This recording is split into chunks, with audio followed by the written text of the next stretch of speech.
Welcome to the Shurman Report. Here's Peter Shurman. It's the Shurman Report again for Thursday, September 19th, and so happy to be joined today by Lisa McLeod. She's the MPP for Nepean and the former Ford government cabinet minister in two different portfolios. But she's done. She's finished after 19 years in the Legislative Assembly of Ontario, and she won't be running again. More importantly, she will become a regular contributor here on the Shurman Report, and I've known Lisa for a long time. She's going to be great. You'll see. Home mortgages renewing in 2025 should come in somewhat better than you may have been thinking. Canada's inflation rate reached target, 2%, and I'd bet the Bank of Canada will be dropping its overnight rate by about 0.5% next month. In October, that's when they speak again. And again in December, I think, if renewal or new purchase requiring a mortgage is on your list for 2025, better start thinking about that now. Jagmeet Singh and Anaïda Poilievre, wife of Pierre Poilievre, exchange words on social media. We'll tell you about that. And is now the time to start looking for that new home? I think yes. Oh, and one other thing. All kinds of American troops in Alaska, Western Alaska. Seems Russia and China are doing drills in the area. I wouldn't worry, but they're there. Stay with us for that and more. It's the Shurman Report, so stick around.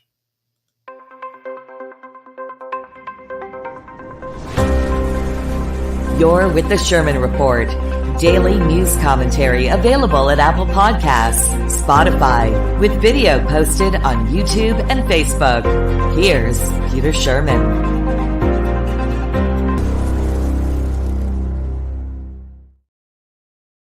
Yesterday, I spent some time talking about interest rates, which of course have been so high, now being just a smidge lower. Well, not here yet, but soon. I got onto the topic because the Americans, through their Federal Reserve, got quite a strong sign that high rates have probably peaked. The Fed there dropped their overnight bank rate by 0.5%, which is considered large.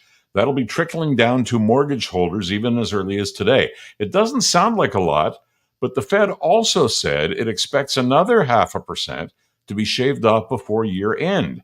That's just 3.5 months from now. We've already planned our New Year's Eve here, for goodness sake. It's not far away at all. Anyway, that is great for America. Here in Canada, employment is not so robust. We're at roughly double the rate of our southern neighbor. So our economy needs a good shot. It needs it soon. We have been leading the U.S. in rate reductions, but only at about 25 basis points or 0.25% each time. We're at 4.25% now. We really need for that to drop like a stone, and soon, meaning we need at least two reductions, 0.5% by first quarter of 2025, if not sooner, and preferably before that in October. So you've got 1% below where we are. That would bring the rate to 3.25% if my theoretical examples come to pass. 3.25% would start to be in that marketable range. So the Bank of Canada has an announcement slated for about a month from now, October 23rd.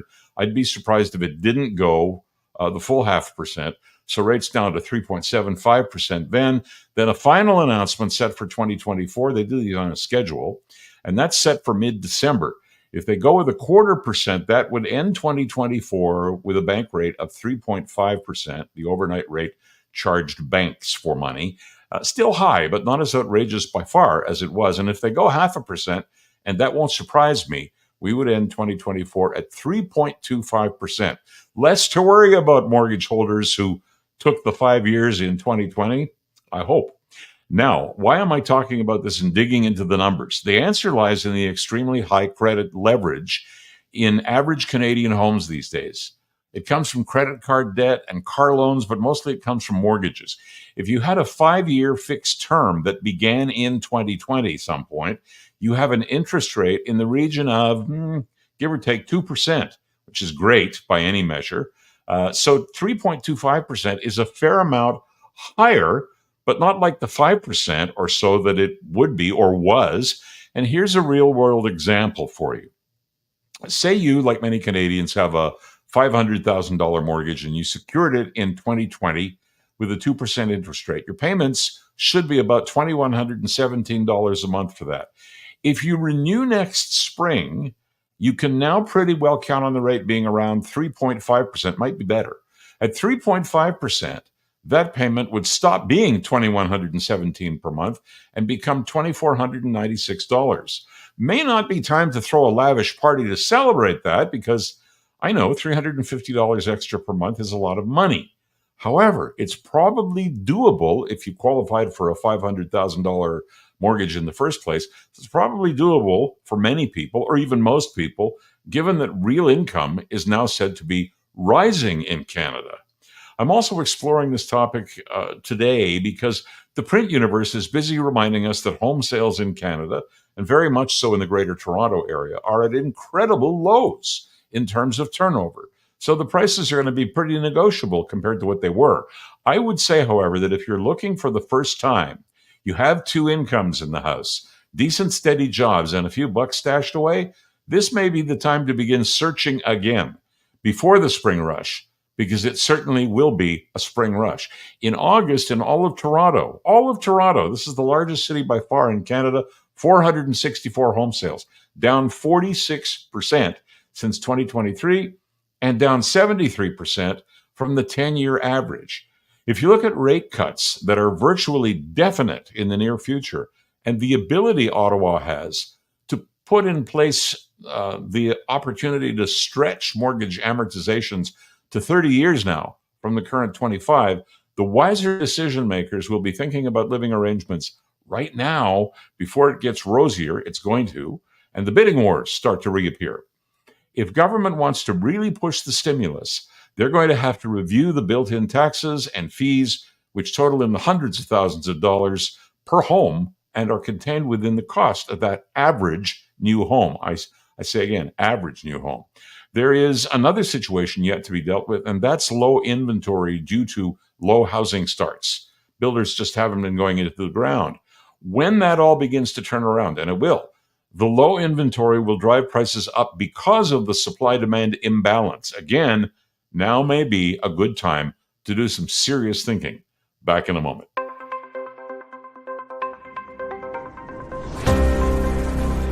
You're with the Shurman Report, daily news commentary, live at 5 p.m. Video version live at X, YouTube, and Facebook. Here's Peter Shurman.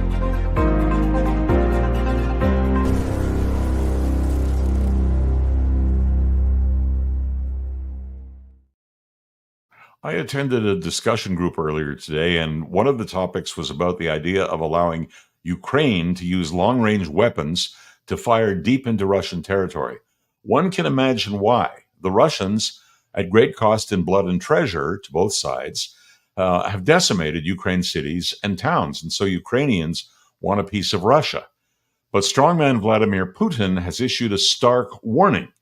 I played a bit of video of him doing that on the Shurman Report the other day. In essence, it's about the saber rattling that Putin has been doing. He says allowing NATO missiles to be used by Ukraine to destroy parts of Russia is equivalent to a NATO attack on Russia, or basically the beginnings of a Russia-NATO war. Strong words. The implication, and sometimes it's more than just implication, is that there could be a nuclear exchange. That cannot happen. That cannot happen because the damage and loss of life is unimaginable and unsustainable if that kind of a shooting war ever were to occur. My discussion group seemed to concur that we should not be thinking about any kind of all-out nuclear war because of what has been known for about 75 years as MAD. MAD is mutually assured destruction. It stands for that, mutually assured destruction, MAD. If that consensus is correct, then we could be looking at what are called battlefield nuclear weapons, small bombs that are lobbed into small towns or into large army encampments, whatever you want to use them for, and create blasts, nuclear blasts, that are the size of the Hiroshima bomb or less. I hope that's correct. I don't hope they're used. I hope that that's what they're talking about, not the big guys. MAD has always been something that seems so obvious to me. And let's face it, whatever Putin may be, he's not stupid. He does have territorial aspirations, always had. And when he took the Crimea, we saw that as well. But he's not going to risk Russia. and tens or hundreds of thousands of lives, maybe even more than that. Why? Because it makes no sense for you to hurt someone you're angry at, but at a price that is as bad or worse for you than the hurt that you have inflicted. I note as well, by the way, that Alaska has been put on alert. The Americans have positioned around 100 troops, not exactly a battalion, 100 troops with mobile rocket launchers to an unoccupied island in the most western part of Alaska. That puts them less than 100 kilometers as the crow flies away from Russian territory.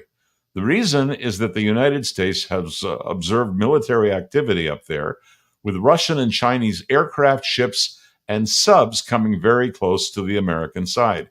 8 Russian military planes, 4 Navy surface ships, and 2 subs are said to have come close to Alaska in the past week. Russia and China are doing joint military drills in that area.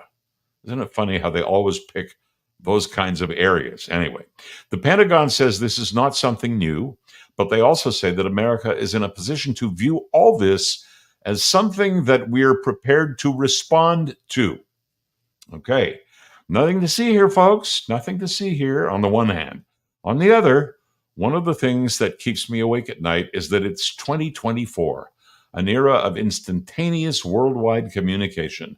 And here we are, still fighting wars, litigating battles, anticipating territorially based aspirations by countries relating to other countries. I always thought there would be an end to this sort of thing sometime in my lifetime. Not yet. Not likely. Back in a moment.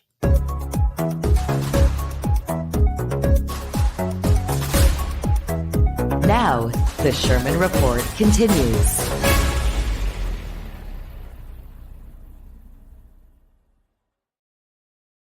Just when you were wondering about the power of social media, this happens. NDP leader Jagmeet Singh wound up in an online sparring situation with, guess who? Pierre Poilievre's wife. Her name is Anaïda. This comes in the wake of a little confrontation between unnamed citizens and Singh outside the doors of Parliament. You probably have seen this on the TV news. They're running it yesterday a lot. A bit of verbal push and shove, but not something that you see every day. I say verbal push and shove, not something you see every day. For those of you who did not, someone asked Singh if he would be voting non-confidence today, meaning yesterday. Singh did not respond, but he kept walking. Then someone said behind him, "Corrupted bastard." That got his attention, but no one would take responsibility. He turned around and walked over. There were only 2 guys as far as I could see. He turned around, walked over to them, and asked who said it. Looked like if anyone had, there might have been some actual push and shove. Those security officers were clearly standing by, and I don't think much would have eventuated. Anyway, it didn't happen, thankfully. However, Jagmeet Singh must have been carrying that incident around with him yesterday because he posted about it on social media. Here's what he said. "By now, you've probably seen the video. For days now, bullies in Ottawa have been spewing hate and harassing Canadians who don't agree with them. An Indigenous woman being called a Nazi, staff being harassed, journalists being yelled at. That's the country Pierre Poilievre wants." That's what he said. "Me? I believe everyone should feel safe walking our streets. I believe we need to stand up to bullies and shut down hate. Canadians believe in lifting each other up, not tearing each other down. Stand with us." End of quote from Jagmeet Singh. Now, before I tell you the rest of the story, I think that Jagmeet Singh speaks from a bully pulpit. He is, after all, the leader of a mainstream Canadian party, whether you like the NDP or not. He's not some lone guy shouting from a sidewalk. I agree with him about lifting each other up. I think we all do. But the last way I'd ever choose to do that is by voting for someone like him, a socialist, and a guy who propped up a government that has not done a good job in Canada, the Liberals. But you've heard enough of me on that, so I say not in my kind of Canada. Anyway, here's what Anaïda Poilievre, Pierre's wife, responded with. She said, "I am sorry you were harassed today. Of course it shouldn't be that way. There's better language and a time and place to debate policies and what's best for our country. Mr. Singh, what country are you exactly suggesting my husband wants?" People out there are hurting, and yes, they are angry. But my husband has not been the man in charge for the last 8 years. That's your friend Justin Trudeau. People didn't wake up angry one day without reason. The policies implemented by the government that you support have caused much harm. And I might throw in the fact that Jagmeet Singh has, since this all happened, that's today, come out and said he's supporting the Liberals again, along with the Bloc Québécois, when they hold the vote of non-confidence next week. So that's not going to happen. Anyway, I'll continue. She said, I'll read the last line again. The policies implemented by the government that you support have caused much harm. Why are criminals released so easily? Why are so many court cases tossed? You want safe streets? Then why are you continuously supporting the harmful liberal policies that caused this mess? You want to talk about the country Pierre Poilievre, my husband, wants? Then listen carefully to his policies and actually watch the man. Watch the man he is. I'm tired of you and your friends portraying my husband as someone he is not. Mr. Singh, the only person you have to blame for the current state of our country and people's mood and desperation is the man currently in charge and those who keep him in charge, unquote. And as they say, that's all she wrote. Not surprising that there were several 100,000 views, over 1,000 comments by readers for each of Mr. Singh and Madame Poilievre. Not a bad way to use social media, I say. Back with Lisa McLeod, MPP, in a moment.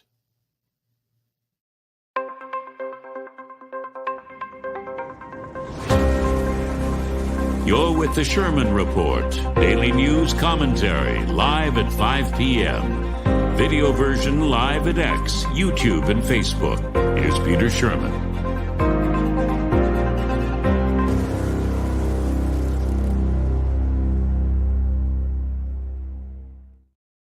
If you're a regular listener, you might realize that we have a couple of regular contributors to the Shurman Report, and there'll be several more as time goes by. Like, Andy Stinton comes in usually once a week. Stephen LeDrew drops by. I invite these people because they're either part of the events of the day or they're well studied on them and they enjoy discussion. And back in my Queen's Park days, I met a person who certainly qualifies. Her name is Lisa McLeod. You may know her name well. Because she's been both in opposition, as I was, and then more recently in government under Doug Ford as the MPP for Nepean in Ottawa, which has been from the beginning. But she's also served in the Ford cabinet as Minister of Children, Community and Social Services, and also Minister of Heritage, Sport, Tourism, and Culture Industries. And now she's just an MPP, but will not be following the next election. Welcome, Lisa McLeod. Thank you, Peter Shurman. Great to be here. Well, 19 years is a long time to have served, but you won't be following the next provincial election.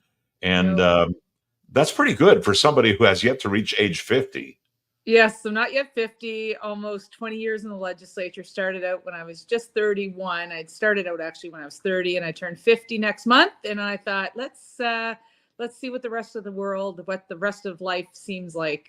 What a way to mark half a century. Yeah. Said the guy who's over 3/4 of a century.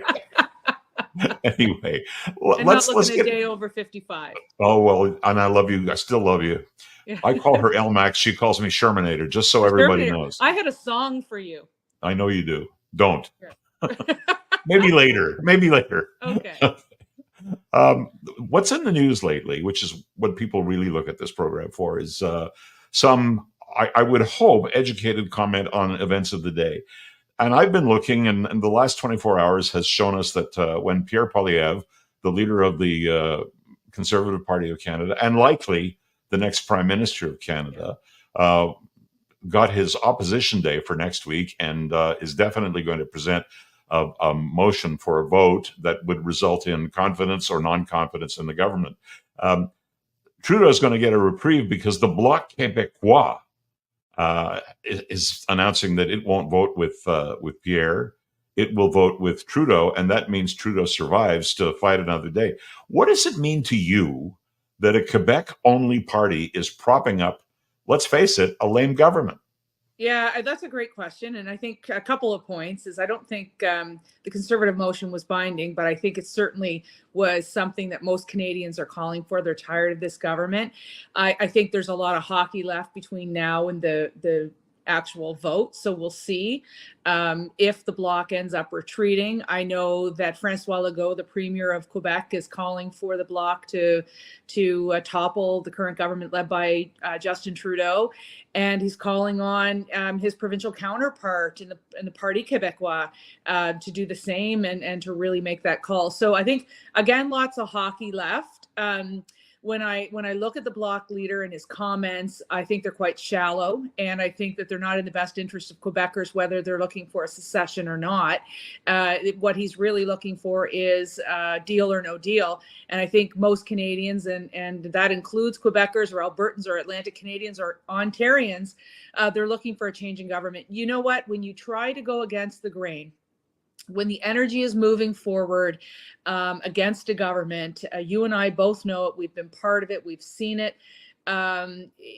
Egos and eccentricities by the leaders of political parties, it all catches up to them at some point. So I actually think that this is just pure politics. I don't think it has anything really to do with nation building. I think it's more to do with people's egos, pensions, and media press that they want. But of course, the public statement on the part of Yves François Blanchet, who's the head of the Bloc, is we're here to represent the interests of Quebec. We make no bones about that. And what we want is to get more for Quebec. And one of the things that drives me crazy, and here it is officialized by a party that does indeed represent Quebec in the biggest legislature of the country, the House of Commons, saying, I'm only here for what I can get. And I know so many people who vote on the basis of what I can get. Isn't it really supposed to be about what Canada can get and how we can build something together? I've always found the representation of Quebec by people who are pro separation. Ultimately, I find that a little bit disingenuous in the sense that it's okay to fight for your province. I think Ontario members fight for Ontario and Saskatchewan members fight for Saskatchewan. But you're fighting ultimately to see Quebec become a separate country. And I don't think that's in any way binding. The people of Canada are looking to be bound. Once it was a railway that did it. Once it was something called the CBC, that by nature of the fact that everybody in the country could listen to the same radio, forget about watching television, that bound us together. Who knows what it can be, but it certainly can't be a political party that says we don't want Canada to exist. Yeah, so I've got a couple points on that, and I think you may raise some really good ones. The first is nation building.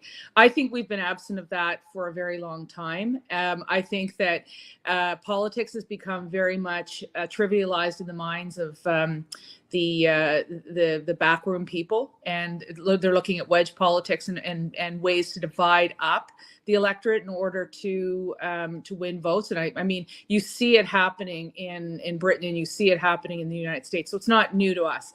The second thing I think is where I believe that the Bloc is very facile in this regard is they won a by-election just a couple of days ago, which was a message being sent to the Liberals that it's time for them to leave. So Yves Blanchet, I think, doesn't know who his own electorate is. And finally, I will say this as a former immigration minister, and I saw Jason Kenney come out as well as a former immigration minister, him federally, me provincially. Of course, we're both conservatives, but one of the things that we've been seeing is immigration in Canada and in Quebec and wherever you're at has been unregulated. It has been made a disaster by this federal government. It's allowed, yes, people that have been questionable into the country, but even more so, I think the bigger concern for all of us who do want to see sensible immigration is the supports necessary just aren't there. It's costing provinces a lot of money. It was costing Ontario for undocumented illegal border crossers when I was minister $200 million a year. I've seen estimates that's $500 million a year now. It's happening right across the country, and the supports aren't there. So even the Ottawa Mission in my city of Ottawa will tell me that when people arrive at the airport in Ottawa, the nation's capital, and they don't have any supports, they're told to go to the Mission, which is a homeless shelter for men. And that's creating some challenges there. We don't have enough housing in this country. So long story short, I think those are the three big issues. And I think it's time for the federal Liberals to go. And I think the Bloc Québécois looks completely self-interested in this, about their own jobs, not about Quebec even. The difference, of course, being that the Bloc Québécois doesn't care. Since you introduced the subject of immigration, I noticed last week or 2 weeks ago that Canada had reduced dramatically the number of what are called temporary study permits for foreign students. I think they were hoping for 25%. They got 35%. Colleges and universities from coast to coast are saying, hey, these guys pay full-blown fees as opposed to a contribution that a student makes relatively small, and a contribution that provincial governments tend to make and Canada makes. And so they were wailing that it went 10% higher than they had expected. Now, with that having passed, they've announced additional cuts for 2025. What does this mean for higher education in our country? Well, I mean, I guess what does it mean for the fabric of the country altogether when the Liberals are just making decisions from the air? And then what they were telling us for a long time, particularly during the pandemic, is we need more temporary foreign workers, we need more international students, we need more immigration and refugees to come in to do the jobs Canadians didn't want to do. And then all of a sudden they have a housing crisis.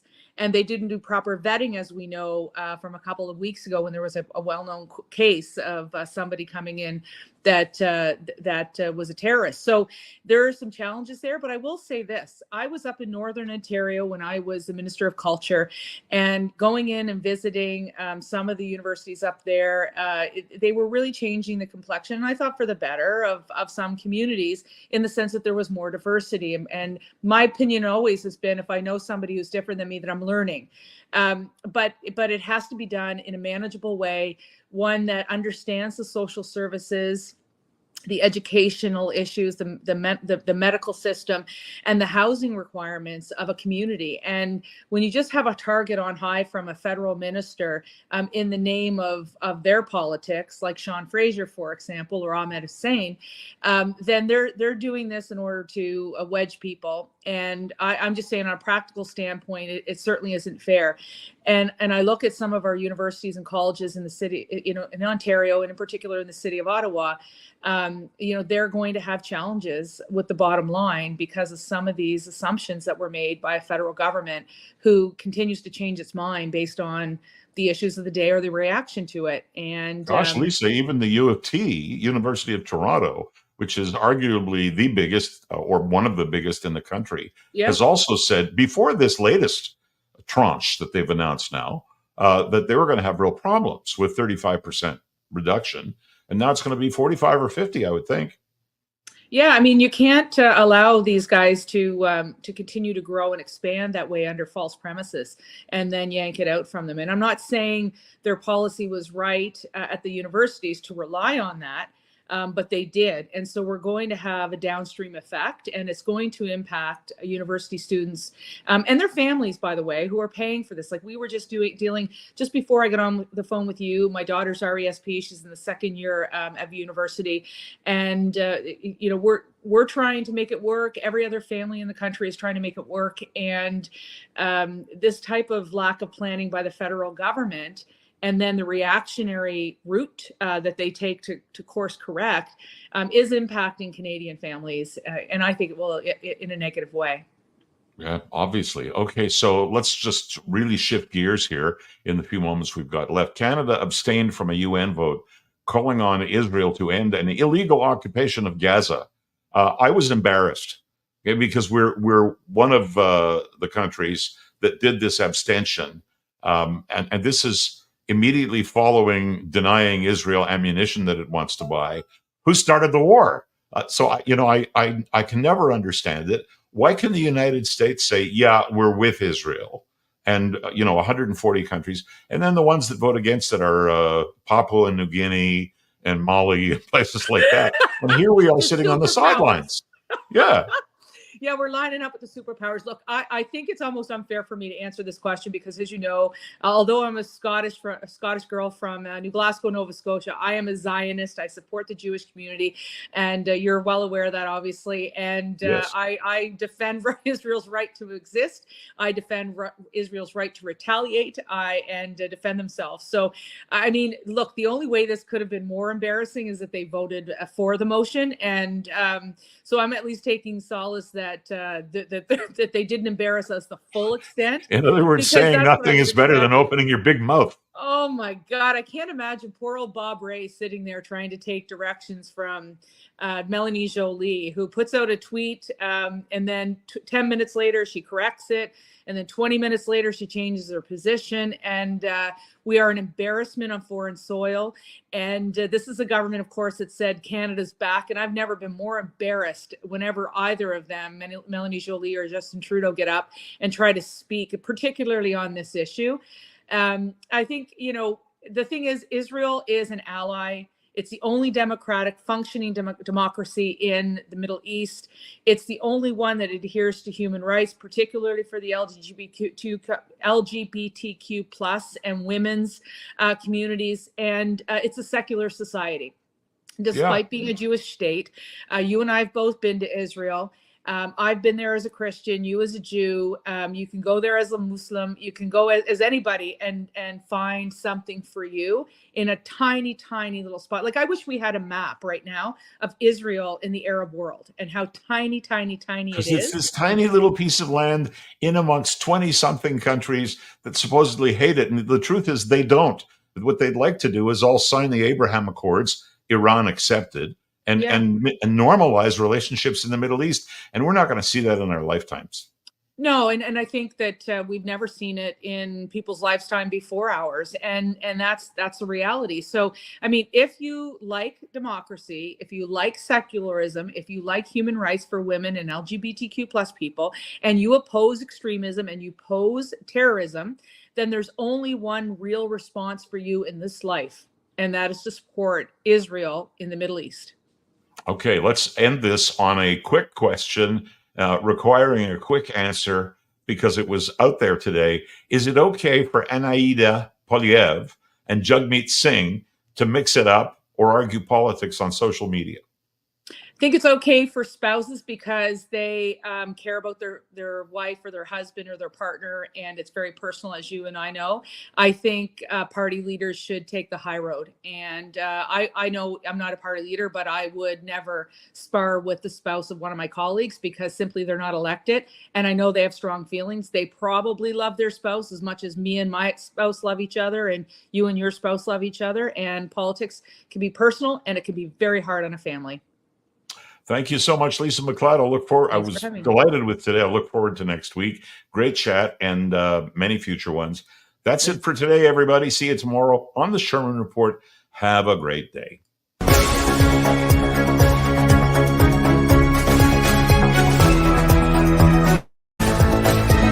The Shurman Report, available on Apple Podcasts, Spotify, and the video version at YouTube, Facebook, and always at petershurman.com. Thanks for listening to the Shurman Report. If you'd like to connect with Peter directly, just go to petershurman.com.